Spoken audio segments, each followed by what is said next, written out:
galera, estamos aqui dando continuidade à parte de propagação de calor.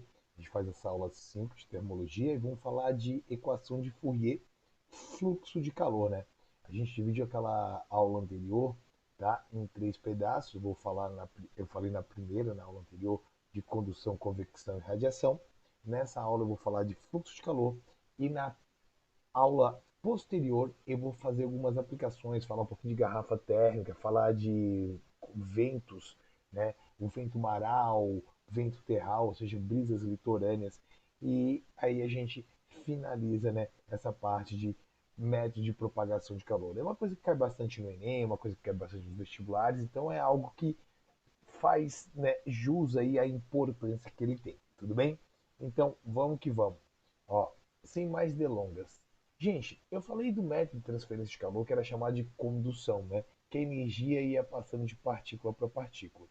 Só que agora eu quero te falar o seguinte: aqui eu tenho nesse ponto aqui uma quantidade de calor e eu quero fluir esse calor desse ponto aqui para esse ponto aqui, ó.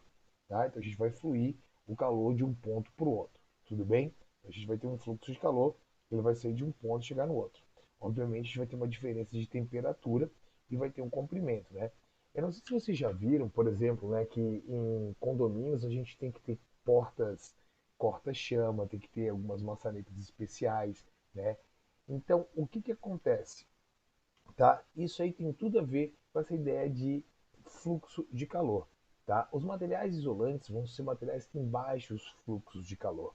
E esse fluxo de calor ele se deve ao seguinte: imagine, né, que a gente tenha, por exemplo, aqui uma churrasqueira. Eu botei fogo daquele ladinho aqui, né? Estou botando aqui, fazendo um carvãozinho, né? E do lado de fora aqui vai esquentar a parede, né? Mas como é que vai acontecer de esquentar a parede aqui com essa ideia de fluxo de calor? Né? O calor, né? Todo fluxo vai ser alguma coisa dividido pelo tempo, né? E o fluxo de calor, simbolizado pela letra grega φ, não vai ser diferente. Então eu vou ter φ, que é a quantidade de calor dividido por tempo aqui, tá? Então essa ideia de fluxo de calor essa ideia de fluxo de calor é a quantidade de calor dividido por tempo. Pessoal, né, no sistema internacional, a unidade de quantidade de calor é joule, né, a unidade de tempo é o segundo. Então a gente vai ter essa ideia de joule segundo aqui, tá? Eu vou ter essa ideia de joule segundo aqui para você.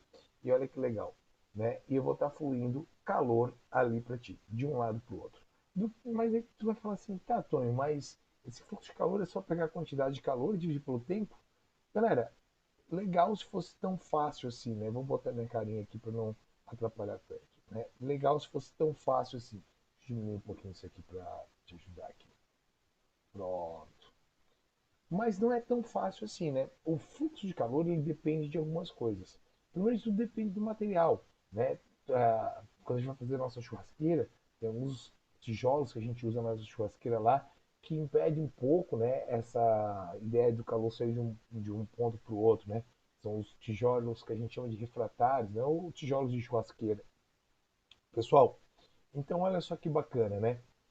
Para eu fluir calor, é claro que vai ter materiais que vão deixar fluir melhor e materiais que vão deixar fluir de uma maneira pior. Então depende do material, depende da área.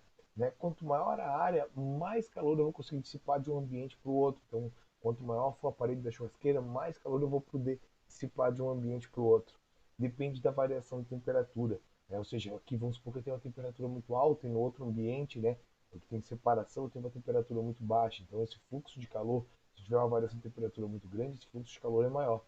E, é claro, quanto maior for a espessura aqui, ó, menor vai ser esse fluxo de calor. Mais difícil vai ser passar calor de um ponto para o outro. Então, o fluxo de calor é quantidade de calor por tempo. Mas também eu posso lembrar que esse fluxo de calor, ele vai ser o quê? O K, que é constante, né? Esse K aqui é o coeficiente de condutibilidade térmica, é uma constante de cada material, tá? O A, que é a área, beleza? É a área, né, do material que está fluindo calor de um ponto para o outro e a variação de temperatura, que é a temperatura de um lado menos a temperatura do outro, tá? Dividido pelo comprimento. Então isso tudo aqui, ó, é diretamente proporcional à constante, a área e a variação de temperatura, inversamente proporcional ao comprimento. Pessoal, eu vou fazer duas aplicações aqui com vocês, tá? Bem tranquilinha. Uma aplicaçãozinha do Enem, que fala sobre fluxo de calor, né, vai ter a ver com essa ideia de condutóricos e tal, vai ser o seguinte, ó. Em dias com baixas temperaturas, as pessoas utilizam casacos ou blusas de lã, com o intuito de minimizar a sensação de frio, ou seja, aquela perda de calor por meio, né? Fisicamente, essa sensação ocorre pelo fato de o corpo humano liberar calor, que é a energia transferida de um corpo para o outro, em virtude da diferença de temperatura entre eles.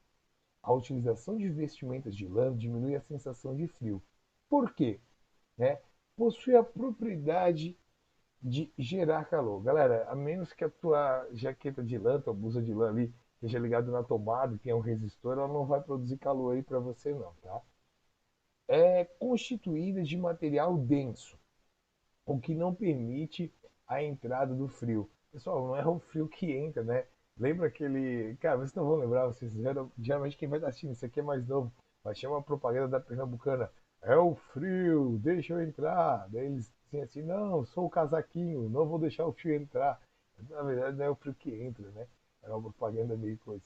Que ridículo falar isso agora, mas tudo bem.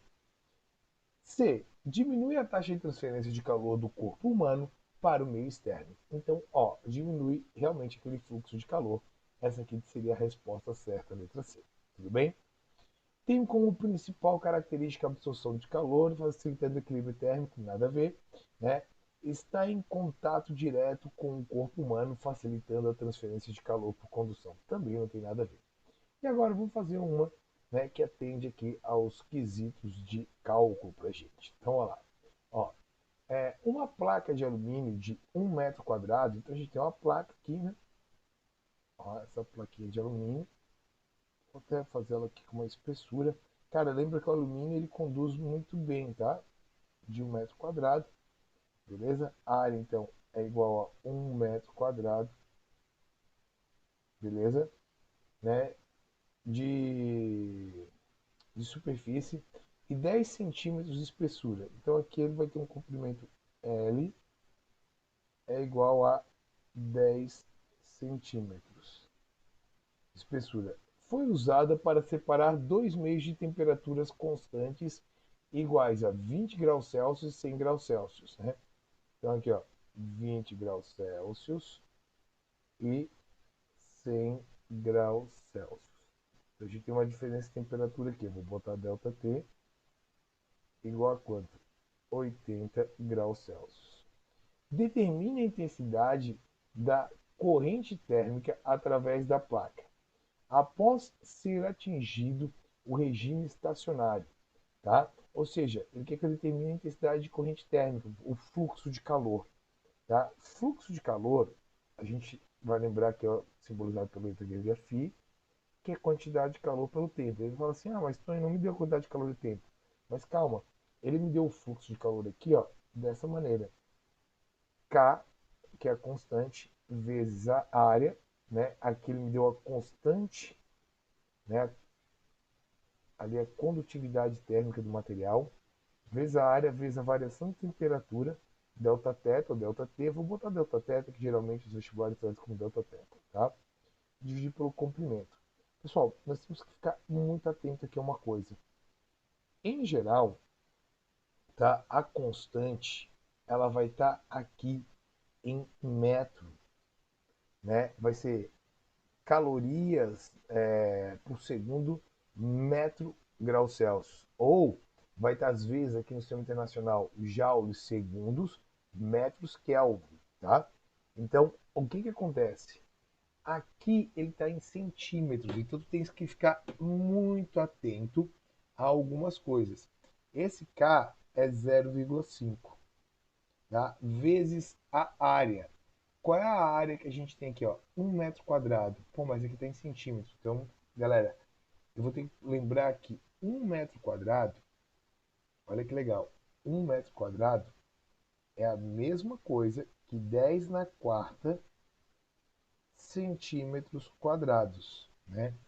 1 metro quadrado é a mesma coisa que 10 na quarta centímetros quadrados. Então, vou ficar 0,5 vezes 10 na quarta, vezes a variação de temperatura, que é igual a 80, dividido pela espessura L. Galera, Essa espessura L é uma espessura de 10 centímetros. Então, aqui, ó, vou deixar em centímetros. Vou limpar isso aqui com isso aqui fica 8, beleza? Ó, aqui eu vou ter meu fluxo de calor, Φ, que é igual a quanto? 8 vezes 0,5 vai dar 4, então vai ficar 4 vezes 10 na 4. 4 vezes 10 na 4, ok? Como aqui está em calorias segundos, né? A gente vai botar que é unidade de quantidade de energia por tempo, então vai ficar fluxo de calor é 40.000 calorias por segundo. Letra D. E aqui foi a nossa aula de fluxo de calor. Pessoal, não esqueça que a gente ainda tem mais uma aula de transmissão de calor que eu vou falar de brisas litorâneas, vou falar de garrafa térmica, tá? Então fica antenado aí para você, tá bom? Galera, de mais a mais, muito obrigado. Um grande beijo para você, tá? Tudo de bom. Não esqueça depois de fazer o exercício. Sempre tem uma listinha aí que vai variar de 3 a 4, 5, 6 exercícios, né? Exercícios bem pontuais para você fazer, né? Logo depois de assistir cada vídeo. Então assiste o vídeo, faz o exercício aí, tá bom? Para vocês, meus queridos, um grande beijo. Valeu, tchau, tchau!